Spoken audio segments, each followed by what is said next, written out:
As a chorus of calls for police reform grow nationwide, the chief watchdog agency over Detroit's police department met today in a contentious meeting. Meantime, protesters are marching across the 8-mile divide in hopes of bridging the gap between Detroit and the suburbs.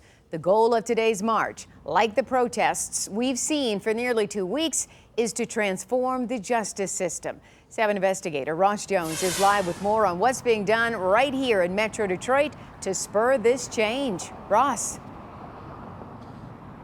Carolyn, good evening. For 14 straight days, those protesters have been calling for systemic change, and if it is to come, Detroit's Board of Police Commissioners will have to make it happen.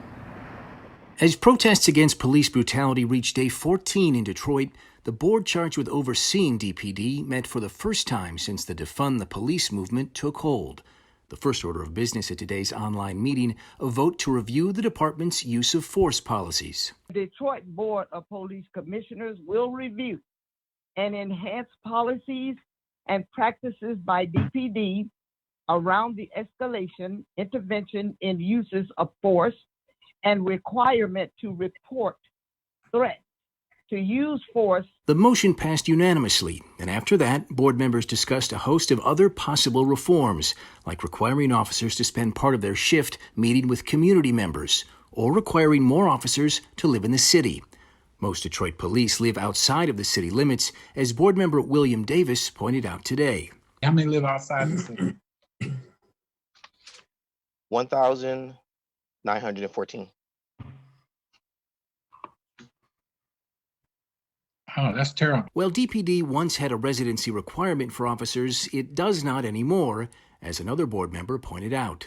There's nothing legal that we can do. We have looked at it from the mayor's office, the corporation council, everybody looked at it in the last 2 or 3 years. There's nothing legal we can do at this time. But the most contentious moment of today's meeting was when it was time to vote for new leadership. Willie Bell, a former Detroit police officer, has led the board several times over the last 10 years and was narrowly elected again today.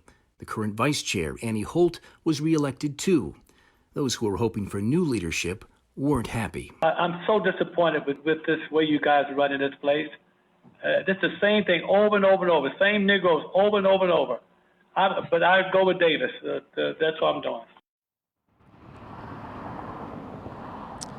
And on top of all that, today we learned that violence in the city of Detroit is spiking. Homicides up 26% so far this year, non-fatal shootings up 43%, and aggravated assaults up 6%. The board and the police department right now, their hands are full tonight.